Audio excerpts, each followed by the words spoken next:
교과서 280쪽에서 281쪽 물질마다 다른 온도 변화. 오늘은 비열에 대해서 공부하도록 하겠습니다. 자, 교과서 280쪽에서 81쪽에 있는 것으로 까봐 질문 답을 한번 해봅시다. 학습지입니다. 자, 1번 초성인데 자, 요것은 오늘의 학습 목표예요. 물질에 따라 무엇이 다름을 비열이 다름을 설명할 수 있다. 자, 2번 온도가 다른 두 물체 사이에서 이동하는 열의 양을 무엇이라고 할까요? 이것은 우리 교과서 281쪽에 보면 나와 있어요. 조그마한 글씨로 나와 있는데 찾았나요? 네, 열량이에요. 자, 3번 어떤 물질 1kg의 온도를 1도씨 높이는 데 필요한 열량을 무엇이라고 할까요? 자, 오늘의 수업 핵심 단어 비열이 되겠습니다. 자, 4번 비열이 큰 물질일수록 온도가 잘 변하지 않는다. 자, 까봐 질문 학습지에 잘 정리를 해두시기 바래요. 자, 교과서 280쪽 탐구 질량이 같은 두 액체의 온도 변화 비교라고 하는 실험이 있어요. 자, 지금 물과 식용유를 담았는데 둘 다 100g씩 알루미늄 컵에 담았어요. 자, 그리고 디지털 온도계를 꽂고 1분마다 온도를 측정을 한번 해봤답니다. 자, 그 결과 교과서 280쪽에 있는 표에 내용을 적으세요. 자, 처음 온도는 둘 다 10도씨예요. 자, 1분이 지났을 때 물은 16, 식용유는 26. 자, 2분이 지났을 때 23도, 41도. 자, 3분, 4분, 5분이 지났을 때의 온도 변화를 자, 교과서에 정리를 해보도록 합니다. 자, 그리고 아래쪽에 있는 정리하기 문제에 대한 답을 한번 같이 풀어보도록 하겠습니다. 자, 같은 시간 동안 온도 변화가 더 큰 물질은 누구인가? 자, 5분 동안 보겠습니다. 5분 동안 보는데 물은 10도에서 40도가 됐지요. 자, 온도 변화는 40 빼기 10에서 몇 도 차이? 30도씨 차이가 납니다. 자, 식용유는 10도에서 86도가 되었지요. 자, 그러면 온도 변화는 몇 도? 76도씨가 되었지요. 자, 따라서 자, 온도 변화가 더 큰 물질은 누굽니까? 자, 그렇지. 식용유가 된답니다. 자, 2번 물과 식용유를 같은 온도만큼 높이는데 필요한 열의 양은 어느 쪽이 더 많을지 생각을 해보세요. 자, 같은 온도만큼 높이는데 지금 같은 온도가 없으니까 대충 자, 이 40도 보겠습니다. 40도씨. 자, 물 같은 경우에는 40도씨로 올리기 위해서 몇 분 동안 가열해야 됩니까? 5분 동안 가열해야 되지요. 자, 5분. 자, 그런데 식용유는 약 40도씨까지 올리기 위해서 몇 분만 가열하면 돼? 2분만 가열을 하면 돼요. 자, 두 개도 전열기가 동일한 전열기 위에 올렸죠. 자, 불의 세기는 똑같아요. 그런데 물은 5분 동안 열을 공급을 해야 40분까지 올라가고 식용유는 2분만 데워도 40도까지 올라간다는 거예요. 자, 그러면 자, 같은 온도만큼 높이는데 필요한 열의 양이 더 많은 쪽은 누구겠습니까? 당연히 물이 되겠죠. 왜? 물은 5분 동안 가열해야 되고 식용유는 몇 분만 가열하면 되니까 2분만 가열을 하면 되니까 자, 교과서에 적어두세요. 자, 그러면 교과서 281쪽에 밑줄 긋기 하겠습니다. 자, 1번 어떤 물질 1kg의 온도를 1도씨 높이는 데 필요한 열의 양을 무엇이라고 합니까? 비열이라고 합니다. 자, 교과서에 줄을 긋도록 하겠습니다. 비열이라고 하는 것은 어떤 물질, 기준 물질 1kg의 온도를 1도씨 올리는 데 필요한 열의 양. 선생님이 지금 동그라미 친 게 중요해요. 자, 그러면 아까 까바에도 나왔는데 열량이라고 하는 것은 뭐냐면 온도가 다른 두 물질 사이에서 열은 이동을 하지요. 자, 참고로 온도가 높은 물질에서 온도가 낮은 물질로 열이 이동하는데 이때 이동하는 열의 양을 우리 뭐라고 한다? 열량, 열의 양, 열량이라고 한답니다. 자, 그러면 비열의 단위 보겠습니다. 비열의 단위. 자, 비열의 단위는 우리 교과서에는 뭐라고 적혀 있나요? 자, J per 자, 괄호 열고 킬로그램 도씨라고 되어 있는데 자, 이것은 어떻게 있냐면 줄이라고 읽어요. 줄 per 킬로그램 도씨 이런 식으로 읽으면 된답니다. 자, 그리고 또 많이 사용하는 게 뭐냐면 자, 위쪽에 보면 여기 이 줄이라고 하는 것은 열량의 단위거든요. 자, 즉 열량의 단위가 첫째 줄도 있어요. 줄. 그리고 또 많이 사용하는 게 칼로리.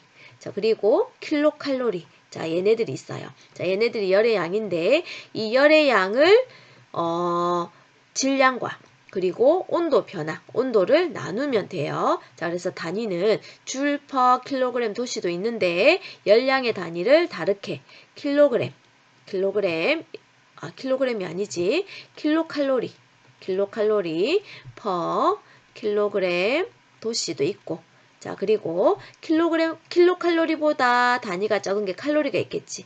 칼로리는 양이 작기 때문에 자, 질량의 단위도 낮아집니다. 그램 곱하기 도시. 자, 이렇게 세 가지 정도가 비열의 단위로 많이 쓰고 요즘에 이 단위를 많이 쓰긴 하지만 아직도 교과서에서는 요 단위지요. 요 단위를 많이 쓴답니다. 자, 이 단위를 해석을 해보면 자, 어떤 물질 1kg을 몇 도씨 올릴 때 1도씨 올릴 때 필요한 열의 양 자, 이런 식으로 해석을 하면 된답니다. 자, 그리고 아래쪽에 줄을 한번 그으세요. 비열은 물질마다 같다 다르다 물질마다 다르다. 자, 교과서 그림에 보면 철부터 물까지 비열이 쭉 나와 있는데 자, 물의 비열은 지금 얼마야? 1이라고 적혀 있지요. 자, 이것은 뭐냐면 1kcal가 필요해요. 자, 물 1kg을 몇 도씨 올릴 때 1도씨 올릴 때는 1kcal가 필요하답니다. 자, 이것을 간단히 쓰면 1kcal per 킬로그램 도씨 이렇게 돼요. 자, 그래서 물의 비열은 우리가 1이다 라고 많이 표현을 한답니다. 자, 이런 비열은 물질마다 다 달라요. 자, 그렇기 때문에 겉보기 성질이 비슷하네. 예를 들어서 철이랑 알루미늄은 겉으로 보기에 은색 빛이 나는 금속이잖아. 자, 얘네들은 비슷하지만 비열을 비교하면 이 두 물질을 구별할 수가 있어요. 알루미늄과 철 중에서 자, 알루미늄이 비열이 더 크다. 요것을 비교하면 두 물질을 구별할 수가 있답니다. 자, 그리고 요것이 오늘의 핵심 포인트 중요한 겁니다. 자, 비열이 자, 어떤 물질은 온도가 잘 변하지 않는다. 자, 비열이 어떤 물질? 큰 물질은 온도가 잘 변하지 않는다. 자, 그러면 비열이 어떤 물질은 온도가 잘 변한다? 비열이 작은 물질은 온도가 잘 변한다. 그러면 비열이 크다라고 하는 말은 쉽게 얘기해서 뭐냐면 천천히 데워져요. 천천히 데워지고 식을 때도 어떻게 식는다? 천천히 식는다. 이럴 때 우리는 비열이 크다라고 합니다. 천천히 식는다. 자, 그러면 자, 비열이 작다라고 하는 말의 의미는 뭐야? 빨리 데워져. 빨리 데워지고 식을 때도 어떻게 식는다? 빨리 식어요. 빨리 식는다. 자, 이럴 때 우리는 비열이 작다라고 표현을 한답니다. 자, 교과서에 이 부분도 하나 적어두도록 하세요. 자, 그러면 자, 아래쪽에 있는 스스로 확인하기 문제입니다. 1번 어떤 물질 1kg의 온도를 1도씨 높이는 데 필요한 열의 양을 뭐라고 한다고? 비열이라고 합니다. 자, 두 번째, 같은 양의 열을 같은 질량의 물질에 가했을 때 비열이 어떤 애가 온도가 잘 변한다. 온도가 잘 변한다는 것은 빨리 데워졌다가 빨리 식는다는 거거든요. 네, 비열이 작은 물질이 온도가 잘 변합니다. 자, 3번 보겠습니다. 자, 우리 몸에는 많은 양의 물을 포함하고 있죠. 자, 이렇게 많은 양의 물을 포함하고 있는 것은 체온을 일정하게 유지하는 데 도움이 된답니다. 자, 왜 그런지 그 까닭을 물의 비열과 관련 지어서 설명을 한번 해보세요. 자, 물 같은 경우에는 비열이 어떻다 그랬습니까? 비열이 크다라고 얘기했었지요. 자, 따라서 같은 양의 열을 받아도 온도가 잘 변하지 않아요. 자, 그래서 몸에서 많은 열이 빠져나가거나 주위의 온도가 자, 쉽게 변하더라도 물의 온도는 쉽게 변하지 않는다. 쉽게 변하지 않는다는 겁니다. 자, 그래서 체온이 크게 변하지가 않아요. 즉, 우리 몸은 물로 되어 있기 때문에 체온 유지가 잘 되고 있다는 겁니다. 왜 체온 유지가 잘 된다고? 우리 몸의 대부분이 뭘로 구성되어 있기 때문에 물로 구성되어 있기 때문입니다. 아시겠죠? 자, 이제 학습지 5쪽 정리하겠습니다. 자, 학습지 5쪽에 아까 까바는 했었고, 자, 실험에 대한 것이 있는데 이 실험은 자, 우리 등교 수업 후에 직접 수행을 하도록 하겠습니다. 자, 그리고 아래쪽에 있는 용어 정리, 이쪽 부분만 학습지 정리할게요. 자, 첫 번째, 열량이라고 하는 거 있었는데 열량은 뭐라고? 온도가 다른 물체 사이에서 이동하는 열. 자, 이동하는 방향은 어떻게 된다고요? 한 번 더 적으세요. 항상 열은 온도가 높은 곳에서 온도가 낮은 곳으로 이동하는데 이때 이동하는 열의 양 이것을 뭐라고 한다? 열량이다 라고 얘기를 합니다. 자, 열량의 단위는 줄 그리고 칼로리가 있는데 칼로리는 자, 단위가 큰 거는 킬로칼로리, 자, 작은 거는 칼로리 이렇게 나타낼 수가 있어요. 자, 두 번째, 오늘의 핵심이 비열이지요, 비열. 자, 비열이라고 하는 것은 그럼 뭐냐? 열량 중에서 비교하는 열량이에요. 자, 비교하기 위해서는 양도 같아야 되고 온도 변화도 같아야 돼요. 자, 따라서 비열이라고 하는 것은 뭐냐? 어떤 물질 1kg의 온도를 딱 1도씨 높이는 데 필요한 열량, 이것을 우리는 비열이다 라고 얘기를 한답니다.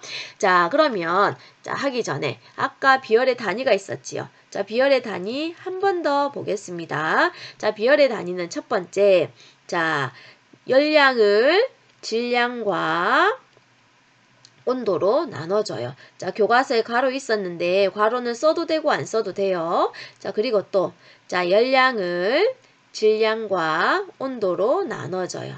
자, 또 자, 열량을 질량과 온도로 나눠져요. 자, 이게 바로 비열의 단위가 되겠습니다.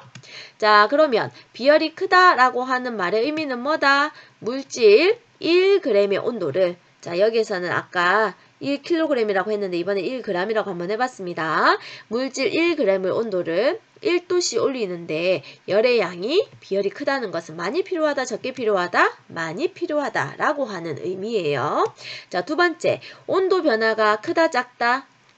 온도 변화가 작다, 즉 잘 변하지 않는다 라는 의미입니다. 비열이 크다는 것은. 자, 그래서 쉽게 얘기하면 천천히 뜨거워지고 천천히 식는다 라고 하는 의미가 비열이 크다 라고 하는 의미가 되겠습니다. 자, 그러면 생활 속의 비열 한번 보겠습니다. 자, 라면을 끓이기에 적합한 냄비는 어떤 냄비? 보통 우리가 양은 냄비라고 얘기를 하지요. 자, 그러면 된장국을 끓이기에 적당한 냄비는 보통 양은 냄비보다는 뚝배기에 끓이겠지요. 자, 왜 그런지 비열과 관련지어서 설명을 한번 해보겠습니다.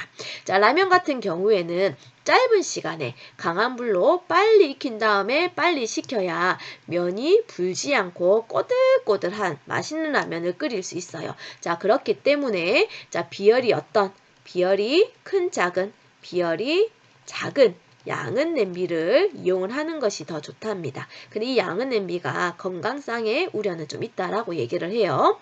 자, 두 번째, 된장찌개를 끓일 때는 우리가 뚝배기를 쓴다고 하는데 왜 그러냐? 자, 뚝배기는 온도가 쉽게 변하지 않아요. 그래서 음식을 오랫동안 따뜻하게 유지할 수 있어요. 자, 따라서 찌개를 끓이고 담기에는 뭐가 적당하다? 뚝배기가 적당하다. 자, 뚝배기는 어떤 뚝배기? 비열이 큰 작은, 비열이 큰 뚝배기가 적당하다라고 하는 거예요. 자, 오늘 배웠던 내용을 카웃 활동을 통해서 한 번 더 정리하기 바랍니다. 자, 이상 끝.